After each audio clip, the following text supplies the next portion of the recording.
I was taken by surprise in the best possible way today, as I was able to jump into the newly released demo for Fire Emblem Warriors 3 Hopes as soon as it dropped. So what's the verdict? Is it worth downloading right away? And for those familiar with the series, how does it stack up to the actual Three Houses game?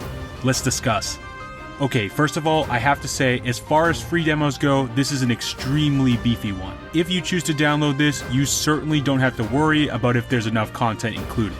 Unlike the Kirby demo, where there were really only 3 independent stages to play through, the Three Hopes demo lets us play up to Chapter 4 in all 3 available routes. And if you're not sure what this means, let me tell you, that is a lot of content. I have about 5 hours of playtime in the demo and only completed 1 route. That would be Edelgard's Scarlet Blaze. If you're planning on trying out all routes, there's honestly enough content here to chip away at, probably all the way up until the full game comes out. And the best part, progress is transferable to the full release. So we have a few weeks to really dive deep into this game's opening sections, which is awesome. And then as soon as it comes out, we can jump right back in where we left off.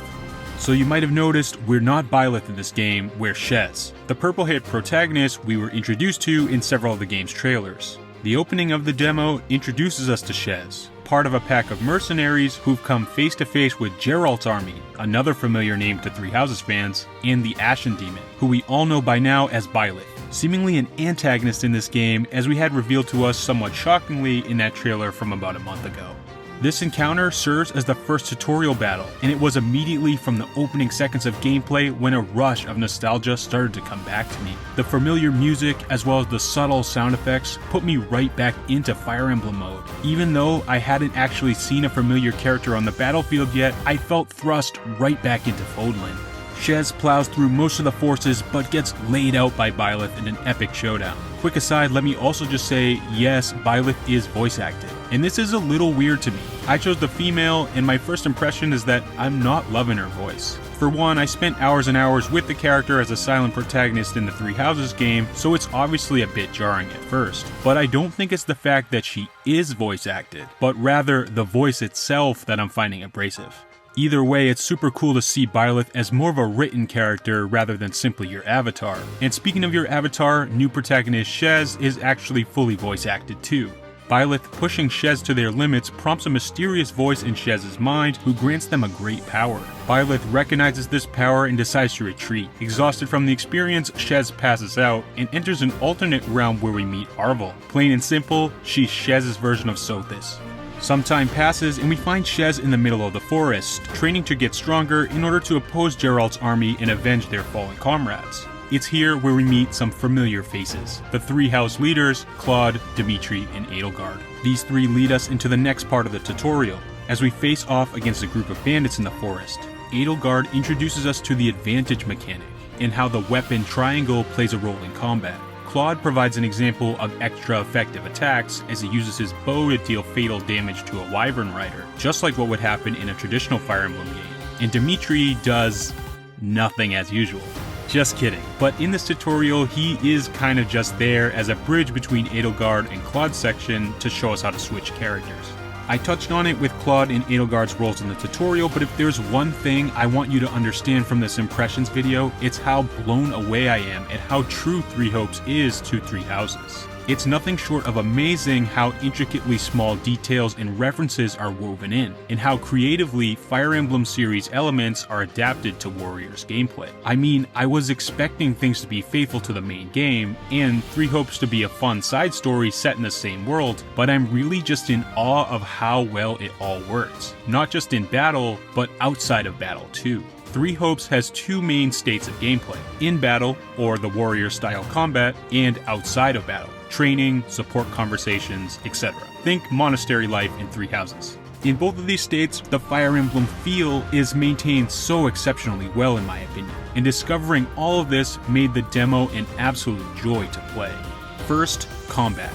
I already talked about how the iconic Fire Emblem weapon triangle is implemented in this game's advantage mechanic. Having advantage allows you to deplete the stun gauge, a staple Musa mechanic, more easily. so you always want to ensure your units are in advantage whenever possible. Also, on a fully charged class gauge, the X button triggers your class action. The traditional Fire Emblem element of unit classes are brought over to Three Hopes, and each of these influences your class action or the special move mapped to the X button. Different classes have different class actions. Holding the R button brings up a menu that allows us to select from a different set of attacks, our combat arts, another familiar Fire Emblem thing. These are special moves performed by using a certain sword, lance, axe, or tome, but can only be used a limited number of times based on the weapon's durability. Sound familiar? Yet another cool implementation of traditional Fire Emblem systems. Of course, like other Musos, we're free to order the units we aren't controlling around the map. By the way, this game's map screen is grid-based, just like how a traditional Fire Emblem map would look. A cute touch. Also, the experience system and stats characters have will be very familiar to you if you've played another Fire Emblem.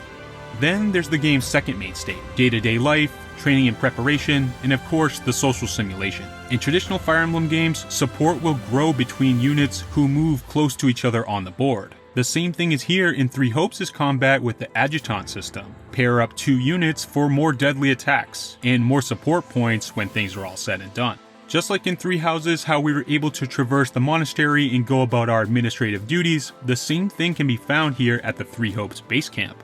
Here we can gain full third-person control of Shez and can move around freely to talk to units. I was thrilled to see all the familiar faces at camp. Raphael and Ignatz, Aloe, Professor Manuela, Ferdinand von Egger, they're all here. And we're free to talk to them all, which is exactly what we should be doing, as it's here when the dialogue choices we make start mattering. We can obtain support points with units by giving good responses. This means, yes, the unit support conversations, just like in Three Houses, are here too. Awesome. And it doesn't end here. Training, cooking, gifts, the whole 9 yards is here at camp. We even have our own quarters where Arvel roleplays Sothis for us. Things are starting to feel real familiar.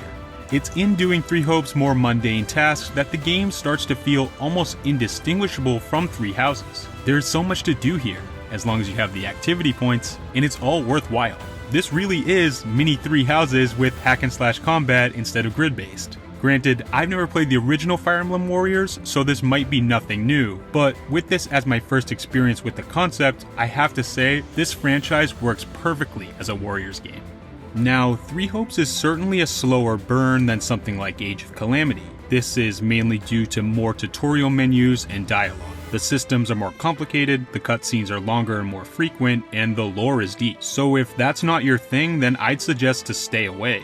Age of Calamity serves up a lot more action faster than Three Hopes will. And as one more aside, visually, Three Hopes running on Switch looks far better than I expected too. And for what it's worth, it stays at a much more consistent frame rate than Age of Calamity ever did. I have to say, if you're like me and couldn't get enough of Three Houses' social simulation aspects, then Three Hopes is a must-play. It's an alternate timeline where we can rekindle bonds with the Garrigmach students and faculty all over again, and that couldn't be more exciting. If you play Fire Emblem more for the battles and you're not a fan of warrior-style combat, then definitely stay away. But as someone who likes their fair share of both sides of the spectrum, I really enjoyed the Three Hopes demo. Just like how Age of Calamity successfully implemented iconic Breath of the Wild mechanics into warrior-style gameplay, Three Hopes does the same thing for Fire Emblem and, arguably, implements them even more impressively. I have to say, going through this tutorial and seeing how all this stuff was implemented was an absolute treat. Like I mentioned, I only managed to fully clear one route, so there's still 2 more to go. I'll leave you with a pro tip for this demo. Save in a separate save file after you make your choice between Dimitri, Edelgard, and Claude. That way you don't have to replay as much of the opening if you want to try out different routes. Thanks for sticking it through and watching my Fire Emblem Three Hopes demo impressions. There's a ton of great content here, so I hope this video could do it some justice. I'm so excited as we're coming upon what's likely to be a huge month for Nintendo news and announcements. So remember to keep it right here with this channel so you don't miss any more quality Nintendo content.